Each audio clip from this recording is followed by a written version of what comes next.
theTokyoBill, a short news brief on recent events in and around Japan. A total of 701 instructors and researchers at Japan's national universities had their contracts ended just before they could switch to indefinite employment. The Education Ministry revealed that universities known for strong research, like the University of Tokyo and University of Osaka, had the highest number of terminations.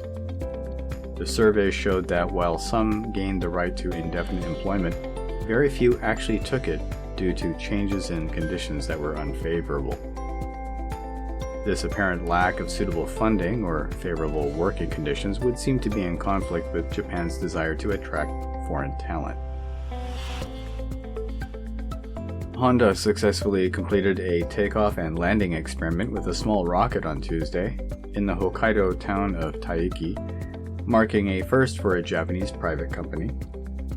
The 6.3-meter-long rocket launched at 4 p.m., reached 300 meters, and then returned to its launch point in about 1 minute. This rocket technology is designed for reuse and uses an attitude control system from self-driving car technology. Yoshinori Odakiri, CEO of Hokkaido Space Kotan, noted that Honda's success could raise awareness of Taiki spaceport efforts. In the meantime, Honda will pause the reusable rocket project to develop a rocket that can reach space by 2029. Recent incidents highlight the dangers of elderly drivers mistakenly pressing the accelerator instead of the brake. In one incident in Hokkaido, a woman in her 90s drove into a Starbucks after hitting another car. Thankfully, no one was hurt.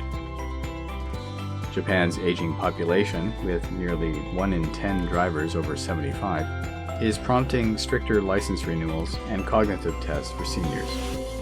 Starting September 2028, all new cars in Japan must have a safety system to prevent accidental acceleration, something Toyota vehicles have already equipped. While cognitive decline is considered a serious factor with the elderly, one prominent psychologist pointed out that the elderly often rely on medications which may impair driving ability. 87 Japanese citizens and their families have left Iran and Israel because of the ongoing conflict in the Middle East.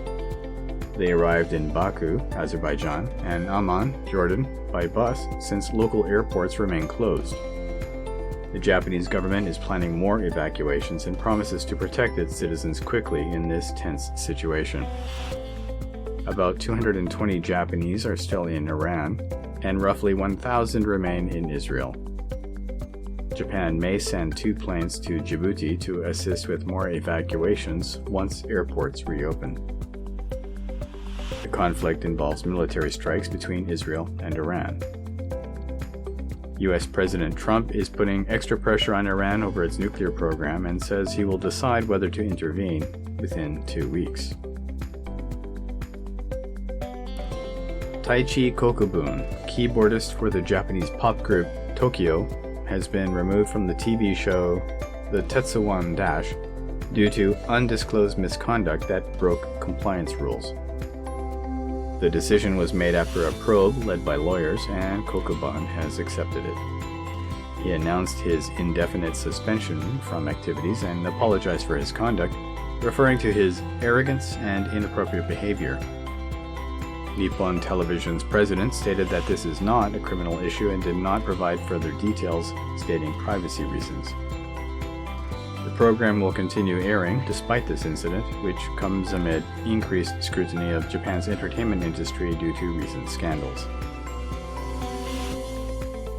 2 top officials from Tokyo's police and prosecution apologized to executives of manufacturing firm Okawara Kakoki on Friday after a high court ruling found their investigations into alleged illegal exports were unlawful. Tetsuro Kamata, Deputy Superintendent of the Metropolitan Police Department, and Hirohide Mori, leader of the Tokyo District Public Prosecutor's Office, visited the company's Yokohama headquarters to apologize to President Masaaki Okawara and former director Junji Shimada, both of whom had allegedly been detained for 11 months. Another detained executive was denied medical leave and died of cancer while in custody. Mr. Okawada expressed that the apology should have come sooner, while his company also requested an independent investigation into the official's actions. The High Court ruling criticized the police's interpretation of export laws and noted flaws in the investigation process. This has been the Tokyo Bill. These stories and more you can read at theTokyoBill.com. I've been, and remain, Tokyo Bill. Thank you for listening, and take care.